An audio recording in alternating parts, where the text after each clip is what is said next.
दोस्तों, यह कहानी एक बुलबुल जोड़े की है। जो एक घने जंगल में एक बुलबुल अपने साथी के साथ रहती थी। दोनों ने मिलकर एक सुंदर घोंसला बनाया था। उनका जीवन खुशी खुशी बीत रहा था।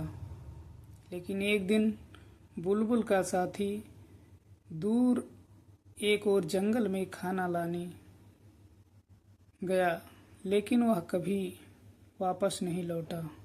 बुलबुल ने कई दिनों तक उसका इंतजार किया।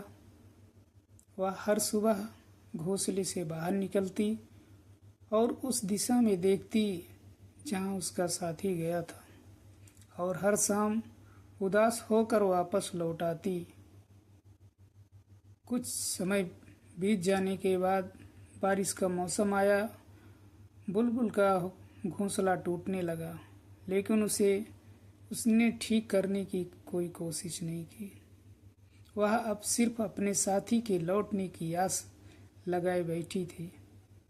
एक दिन एक तोता उस जंगल से लौटा जहां उसका साथी बुलबुल गया था। उसने बुलबुल को बताया कि उसका साथी शिकारी के जाल में फंस गया था और अब वह इस दुनिया में नहीं है। यह सुनकर बुलबुल का दिल टूट गया, लेकिन उसने फिर भी घोंसला नहीं छोड़ा। उसने कहा, अगर वह नहीं लौट सकता तो मैं भी कहीं नहीं जाऊंगी, मैं यही रहूंगी जहां हमारी यादें बसी हैं। धीरे धीरे बुलबुल कमजोर होने लगी। वह खाना ढूंढने भी नहीं जाती थी।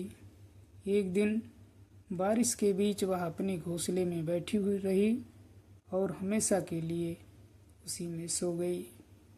बारिश बंद होने के बाद जंगल में रहने वाले सभी पक्षी उसके घोंसले के पास इकट्ठा होने लगे।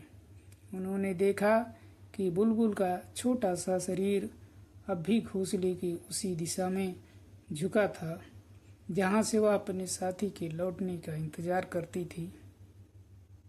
यह कहानी हमें सीख देती है कि प्रेम सच्चा हो तो उसका इंतजार भले ही अधूरा हो रह जाए, लेकिन उसकी गहराई कभी खत्म नहीं होती है।